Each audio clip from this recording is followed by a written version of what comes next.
जय माता दी दोस्तों, आप सभी का हार्दिक अभिनंदन करती हूँ अपने YouTube चैनल पर। तो दोस्तों, नवरात्र के चतुर्दिन माँ कुष्मांडा जी की पूजा की जाती है। यह शक्ति का चौथा स्वरूप है जिन्हें सूर्य के समान तेजस्वी माना गया है। माँ के स्वरूप की व्याख्या कुछ इस प्रकार है। देवी कुष्मांडा व उनकी 8 भुजाएं हैं, हमें कर्मयोगी जीवन अपनाकर तेज अर्जित करने की प्रेरणा देती है। उनकी मधुर मुस्कान हमारी जीवन शक्ति का संवर्धन करते हुए हमें हंसते हुए कठिन से कठिन मार्ग पर चलकर सफलता पाने को प्रेरित करती है। भगवती दुर्गा के चौथे स्वरूप का नाम कुष्मांडा है। अपनी मंद हंसी द्वारा अंड अर्थात ब्रह्मांड को उत्पन्न करने के कारण इन्हें कुष्मांडा देवी के नाम से अभिहित किया गया है। जब सृष्टि का अस्तित्व नहीं था तो चारों ओर अंधकार ही पर्याप्त था। तब इन्हीं देवी ने अपने हास्य से ब्रह्मांड की रचना की थी। अतः यही सृष्टि की आदि स्वरूपा आदि शक्ति हैं।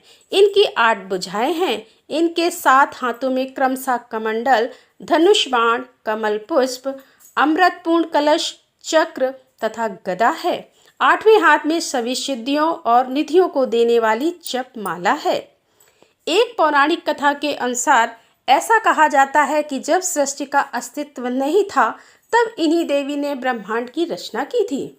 ये ही सृष्टि की आदि स्वरूपा आदि शक्ति हैं। इनका निवास सूर्यमंडल के भीतर के लोक में है। वहां निवास कर सकने की क्षमता और शक्ति केवल इन्हीं में है।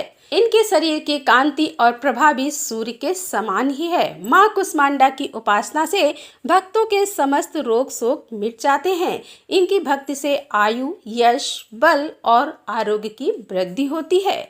माँ कुष्मांडा अल्प सेवा और भक्ति से प्रसन्न होने वाली है। इनका वाहन सिंह है। नवरात्र पूजन के चौथे दिन कुष्मांडा देवी के स्वरूप की ही उपासना की जाती है।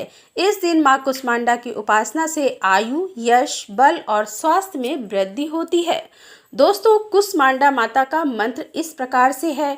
सुरा संपूर्ण कलशम रुधिरा प्लूतमेव च दधाना हस्तपद्याभ्याम कुष्मांडा शुभदास्तु मे।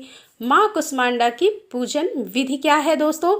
नवरात्र में इस दिन भी रोज की भांति सबसे पहले कलश की पूजा कर माता कुष्मांडा को नमन करें। इस दिन पूजा में बैठने के लिए हरे रंग के आसन का प्रयोग करना बेहतर होता है। माँ कुष्मांडा को इस निवेदन के साथ जल पुष्प अर्पित करें कि उनके आशीर्वाद से आपका और आपके स्वजनों का स्वास्थ्य अच्छा रहे। अगर आपके घर में कोई लंबे समय से बीमार है तो इस दिन माँ से खास निवेदन कर उनके अच्छे स्वास्थ्य की कामना करनी चाहिए। देवी को पूरे मन से फूल, धूप, गंध भोग चढ़ाएं। माँ कुष्मांडा को विविध प्रकार के फलों का भोग अपनी क्षमता अनुसार लगाएं। पूजा के बाद अपने से बड़ों को प्रणाम कर प्रसाद वितरित करें।